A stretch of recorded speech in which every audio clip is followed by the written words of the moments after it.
L-ewwel taqsima tagħna llum ser toħodna fl-istudju tal-istilista magħruf Jason Grech. So tell us more about how you started in designing. Were you always wanting to be in this industry? Not really, no. Well, I did start up probably about 16 years ago. Wanted to do something which was a bit more creative. I did start off as an apprentice chef, and that was all. Yeah, that was awesome, but it was a bit hard. Did you say chef? Yeah, I was an apprentice chef, and then I studied accounting for 2 years, and that was a bit sterile, I thought.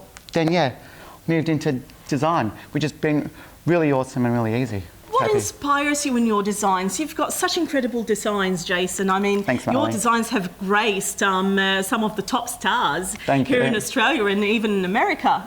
So what inspires you when you come to just sit down and think, okay, this is what's coming out today?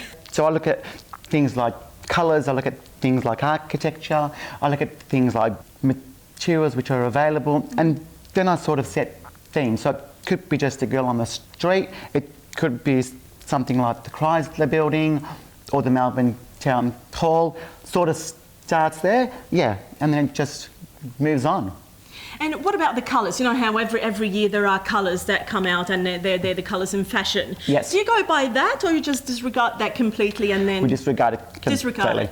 Yeah, it's just easier doing it like that. We just think it's easier to be one of the leaders rather than to follow trend, so it's easier that way. That's great. Now we have mentioned that your designs have graced quite a few stars. Do you want to run us down maybe a few of the stars that have worn Jason Grech? Sure.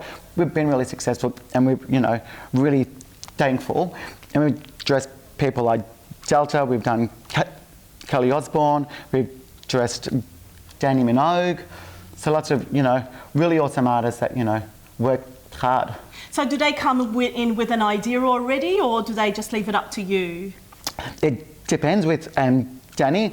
Her stylist normally comes up with a theme and then we workshop that, or he may call and say, we're after something for X Factor and it's Rock Week, and then we just design something which is a bit more hard, lots of rock and lots of hardware.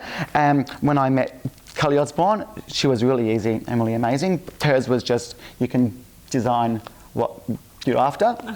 It just depends on the person. Yeah, on the person really. You also do wedding dresses, and for a while you had Jason Grech White. Yes. Which now is all combined under the Jason Grech umbrellas. Yes. Tell us more how you started Jason Grech White. Okay, so we started off with Jason Grech, and that was just a really nice evening planned, and then we did one wedding gown which became 2, which became 5, which became 10, which became 30, and then it was really hard to, what we did not want was to confuse our customers. Yeah. So we thought, let's just, just add Jason Grech White.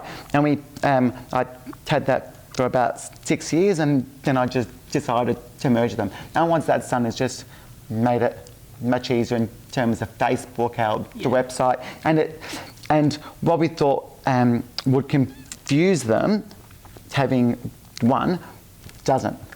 Which has been good. We're actually standing in front of a few of your dresses, and what really stands out, Jason, is that they're not your normal or popular wedding dress. They're so different to what we would think of a wedding dress, aren't they? Yes, they are. We just think it's easier to design something that has a niche. We look at brides, or I look at them and think, if I was a bride, what do I want to look like? You want to stand out. Not that I'll ever be one or wear a gown, but you have to be in that mindset. You have to be in that mindset. And we find our customer comes to us because they're after something a bit more different. Yeah. And your name has also been linked to the Melbourne Spring Carnival. Yes. You have also been the face, your designs have also been the face of the Melbourne Spring Carnival a few years back. Yes. Tell us more about your involvement in the Melbourne Spring Carnival, and obviously every year you always have a model that competes as well. Yes. So when I started, it was 2003, now I'm feeling old, but it was 2003. And we just, entered a racing design comp. We were probably in business about 6 months or so, and we won that. So what that did was just really propel us to become a racing brand. We then did, we've won second twice, and and been, I think, in the top 5 about 4. Happy about that. So and we dressed lots of jockeys' wives, lots of trainers' wives. Tell us more about your Maltese background. Obviously, with a surname like Grech, you are Maltese. Which is like Smith, really. So tell us about your the story of your parents' migration to Australia. So my parents came over in 1973, and I've got 10 siblings. I've got 6 brothers and 4 sisters. They were quite busy, weren't they? Very good Catholic people. And they've all been really amazing. I'm the last one, so I was born in Australia and the others overseas. You're the baby. I'm the baby, as they say, yes, the last one. The golden child, course. as I like to think about it. My siblings probably won't say I'm so. sure they love you.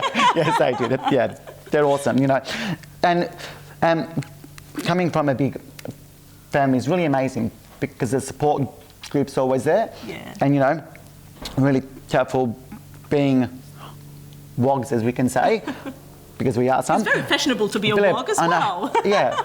Yes. It's just been really good because I've got that really good grounding, which I'm, which I'm thankful for.